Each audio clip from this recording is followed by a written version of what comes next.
Hello students, welcome to my channel IITN Chandbhushan classes. Today I will teach you about what is physics, relation between physics and mathematics. So first of all, what is physics? What is physics? What is physics? Physics क्या है? The physics is the study of nature and its law. All the different events in nature takes place according to some basic laws, and revealing these laws of nature from observed event is physics. Relation between physics and mathematics. The description of nature becomes easy if we have freedom to use mathematics. Mathematics is the language of physics. Mathematics is the language of physics. Without knowledge of mathematics, it is more difficult to discover, understand and explain the laws of nature. However, mathematics itself is not physics. However, mathematics itself is not physics. तो इस चीज़ को हम लिखते हैं what is physics. तो physics क्या है? Physics is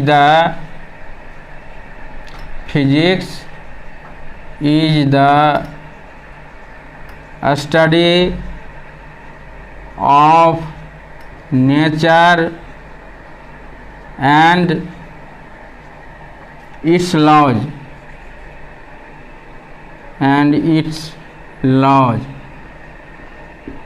Physics is the study of nature and its law. All these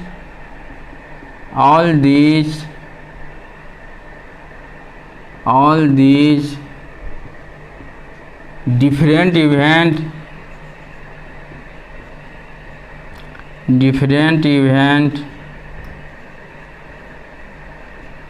in nature takes place. T लिखा हुआ है, बोर्ड खराब है इसलिए लिखने में असुविधा हो रहा है. Takes place according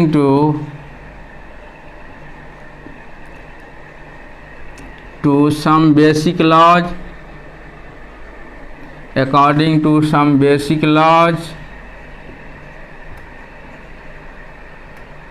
and revealing these laws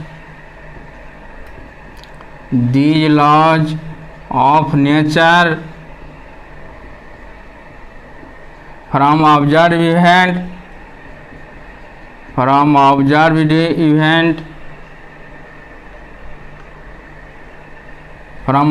event is physics.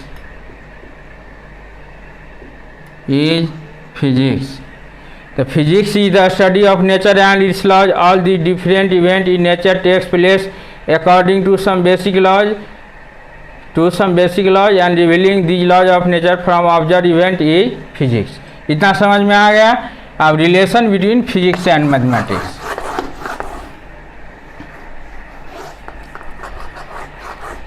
Relation between physics and mathematics.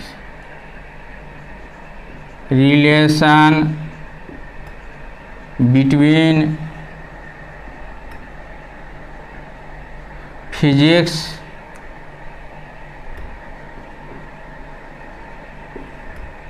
and mathematics.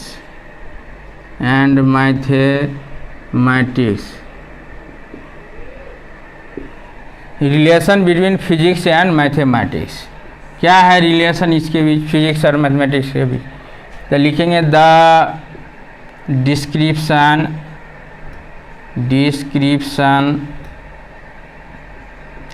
Of nature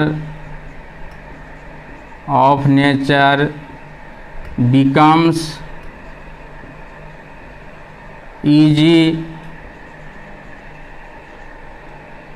The description of nature becomes easy if we have freedom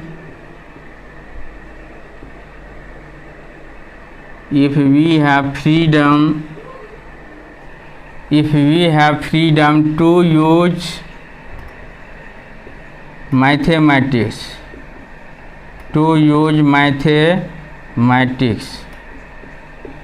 the description of nature becomes easy if we have freedom to use mathematics. इतना समझ में आ गया। To say that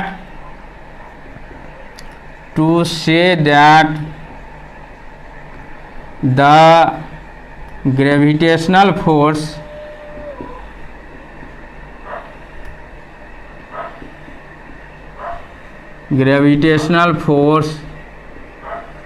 between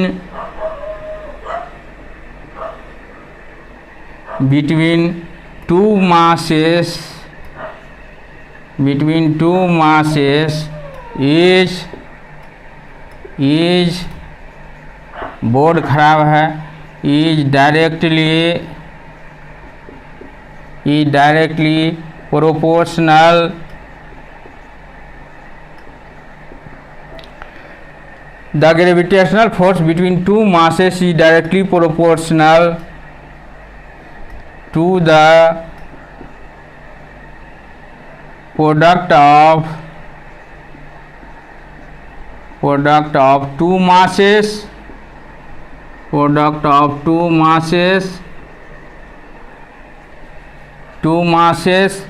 and inversely proportional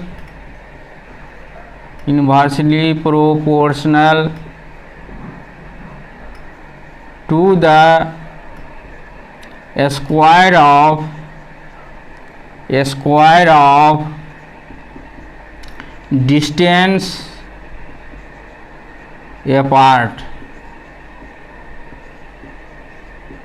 distance apart. The description of nature becomes easy if we have freedom to use mathematics to say that the gravitational force between two masses is directly proportional to the product of two masses and inversely proportional to the square of distance apart. तो मान लेते हैं F जो है अपने मास के product का क्या होता है, डायरेक्टली प्रोपोर्शनल होता है। तो F डायरेक्टली प्रोपोर्शनल कितना हो गया, m1 m2, और F जो इन्वर्सली प्रोपोर्शनल है 1/r²। ई फर्स्ट इक्वेशन हो गया, ई सेकेंड इक्वेशन हो गया। तो लिखेंगे फ्रॉम फर्स्ट एंड सेकेंड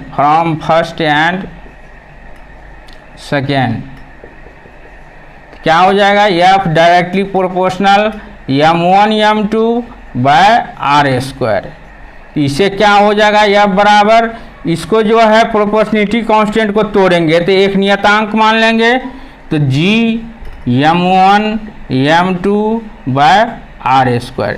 इस G को क्या कहते हैं, यूनिवर्सल कांस्टेंट कहते हैं। इस G को क्या कहते हैं, यूनिवर्सल कांस्टेंट। मिटा दे इसको।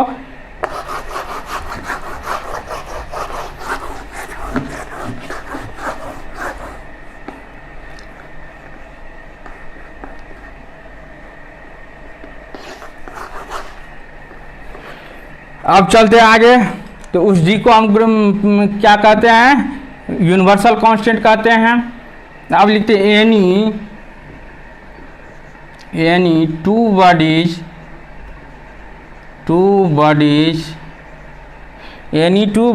attract each other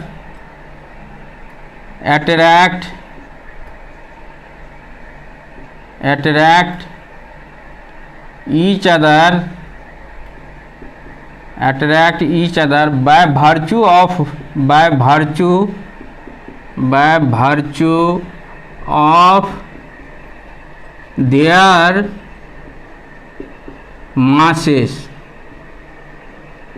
virtue of their masses.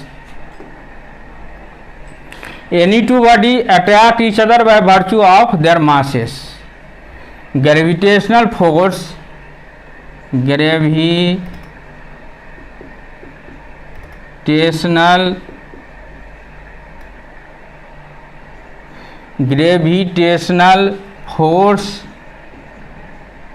between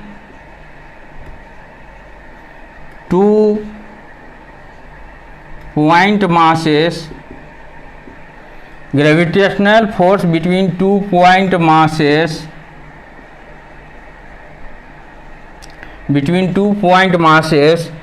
is F बराबर क्या होगा, G m1 m2 बट्टा में r²। m1 m2 है, m² नहीं है, m2 है, नीचा में लिखा है g m1 m2 बटा में r²। Where m1 and m2, where m1 and m2 are the masses of particle, and r is the distance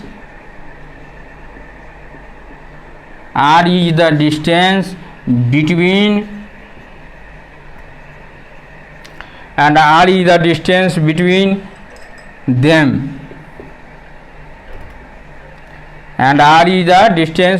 them, और g क्या है, यूनिवर्सल कांस्टेंट है, तो लिखेंगे g is a universal,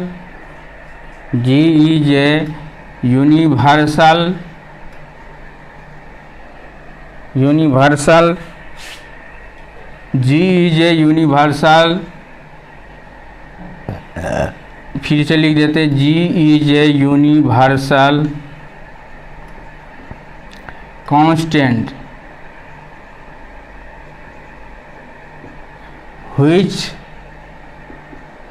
having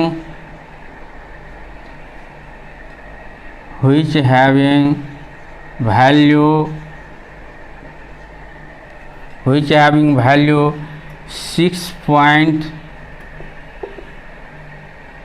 6.67 गुना 10⁻⁻11 newton metre square प्रति kg²। 6.67 गुना 10⁻⁻11 newton metre square प्रति kg²। तो any two bodies attract each other by virtue of their masses. Gravitational force between 2 point masses is F बराबर g m1 m2 by r², where m1 and m2 are the masses of the particle and r is the distance between them. G is a universal constant which having value 6.67 गुना 10⁻⁻11 newton metre square प्रति kg²। तो इसको समझ में आ गया, universal constant का कितना वैल्यू होता है, 6.67 गुना 10⁻⁻11 न्यूटन मीटर स्क्वायर प्रति kg²। अब क्या लिखेंगे, hence mathematics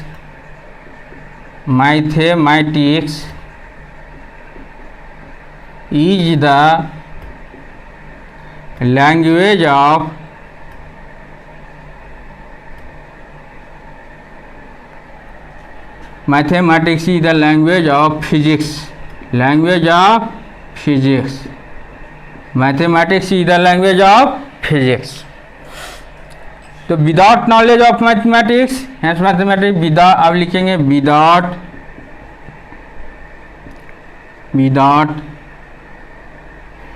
knowledge of mathematics,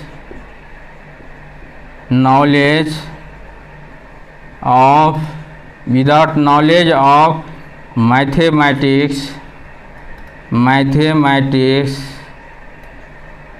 without knowledge of mathematics it is more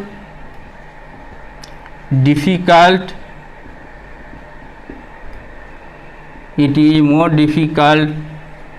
without knowledge of mathematics it is more difficult to discover ER है यहाँ, discover, understand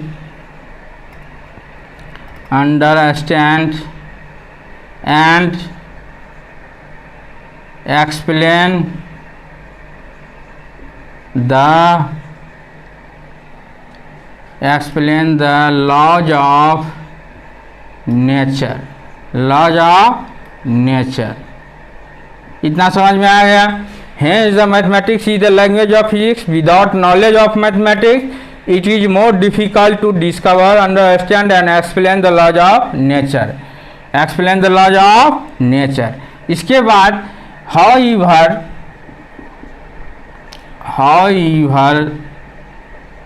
mathematics यहीं लिख देते हैं। however mathematics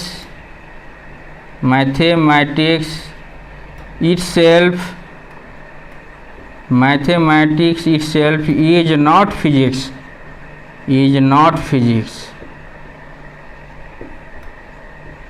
इस प्रकार जो है मैथमेटिक्स गणित जो है अपने आप में फिजिक्स नहीं है। However mathematics itself is not physics, केवल मैथमेटिक्स का देने से फिजिक्स नहीं। यहाँ पर hence mathematics is the language of physics, mathematics language without knowledge of mathematics it is more difficult to discover, understand and explain the laws of nature. However mathematics itself is not physics, mathematics itself is not physics. तो इतना हो गया, इतना समझ में आ गया सब छात्र को, सब स्टूडेंट को समझ में आ गया। इसको इरेज कर देते हैं, मिटा देते हैं।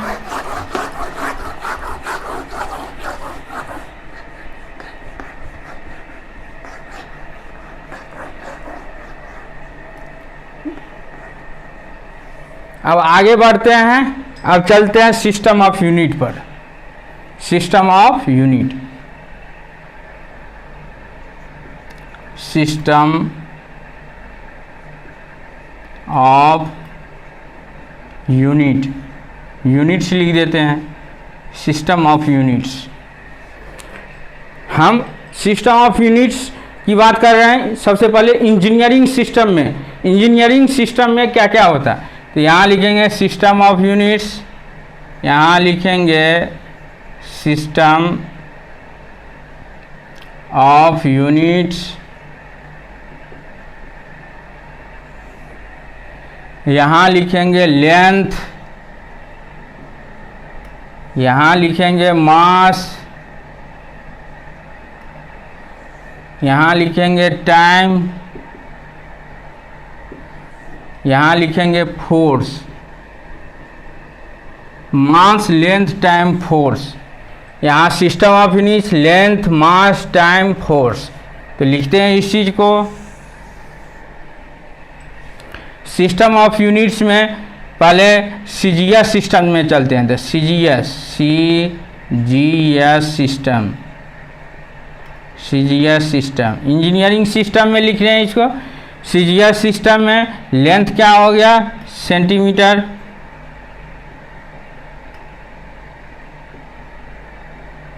इसको शॉर्टकट में सीएम भी बोलते हैं, सेंटीमीटर सीएम। मास क्या होगा, ग्राम में, इसको शॉर्टकट में जीएम भी बोलते हैं। टाइम क्या होगा, सेकेंड होगा, इसको शॉर्टकट में यस बोलते हैं। फोर्स क्या होगा, डाइन होगा, फोर्स हो जाएगा डाइन। सीजीएस सिस्टम में चले। अब चलते हैं एम के एस सिस्टम, एम के एस सिस्टम। तो एम के एस सिस्टम में क्या होगा, एम के एस सिस्टम में लेंथ होगा मीटर में, लेंथ मीटर में। मास किस में होगा, किलोग्राम में, किलोग्राम में, किलोग्राम है। एम लिखे यहाँ, बोर्ड थोड़ा पुराना है, लिखने में दिक्कत हो रहा है। किलोग्राम। मास का यूनिट क्या, मास का क्या हो गया, किलोग्राम हो गया। इसको शॉर्टकट में क्या लिखते हैं, केजी भी लिखते हैं। मीटर को शॉर्टकट में क्या लिखते हैं, एम लिखते हैं शॉर्टकट में। सेकेंड, टाइम का मीटर, किलोग्राम, टाइम का क्या हो गया, इसका सेकेंडे होगा, सेकेंड का यस लिखते हैं। और इसका एम के एस सिस्टम में न्यूटन होता है, न्यूटन। अब चलते हैं, जिस इंजीनियरिंग सिस्टम की बात अभी करें उसी इंजीनियरिंग सिस्टम को लिख रहे हैं। मेरे कहने का मकसद यह है कि हम ये जो सिस्टम ऑफ यूनिट्स लिखे हैं, तो सिस्टम ऑफ यूनिट्स तो बहुत होता है, एफपीएस होता है, सीजीएस होता है, एमकेएस होता है, एसआई होता है। लेकिन हम मेनली रूप से जो बीटेक सेमेस्टर के छात्र हैं, बीटेक सेमेस्टर के छात्र के लिए इंजीनियरिंग सिस्टम को दर्शाना चाहते हैं कि इंजीनियरिंग सिस्टम में हम सिस्टम ऑफ यूनिट लेंथ को किस में मापते हैं, मास क्या होता है, टाइम क्या होता है, फोर्स क्या होता है। तो अब चलेंगे engineering system, engineering system, engineering system. तो इंजीनियरिंग सिस्टम में लेंथ का क्या होता है, फुट होता है, लेंथ का क्या होता है, फुट। इसको शॉर्टकट में एफटी भी लिखते हैं, फुट को एफटी लिखते हैं। लेंथ इंजीनियरिंग सिस्टम में फुट लिखते हैं, लेंथ को किस में लिखते हैं, एफटी फुट लिखते हैं। मास को किस में लिखते हैं, किलोग्राम में, नहीं मास को किलोग्राम नहीं, सॉरी स्लग लिखते हैं, slug, SLUG slug. Engineering system में लेंथ का यूनिट क्या होता है, फुट होता है, लेंथ का यूनिट फुट, मास का यूनिट क्या होता है, स्लग, और टाइम का यूनिट क्या होता है, सेकेंडे होता है, सेकेंड, SECON सेकेंड। इसको शॉर्टकट में यस कहते हैं। फोर्स का क्या होता है, पाउंड होता है, फोर्स का क्या होता है, पाउंड, यानी LV जिसको कहते हैं। फोर्स का क्या होता है, पाउंड होता है, LV। तो ई system of units length mass time force. सीरिया सिस्टम में सेंटीमीटर, लेंथ का यूनिट सेंटीमीटर, मास का यूनिट ग्राम, टाइम का यूनिट सेकेंड, फोर्स का डाइन। MKS सिस्टम में metre, kilogram, second, newton. Engineering system की बात कर रहे हैं, तो इंजीनियरिंग सिस्टम में लेंथ का यूनिट क्या होता है, फुट होता है, मास का यूनिट क्या होता है, स्लग होता है, टाइम का यूनिट क्या होता है, सेकेंड होता है, और फोर्स का यूनिट क्या होता है, पाउंड, LV होता है। तो इतना पर यहाँ तो यही कहना चाह रहे हैं कि ये क्लास अब एंड हो रहा है, तो मेरे चैनल को सब्सक्राइब कीजिए।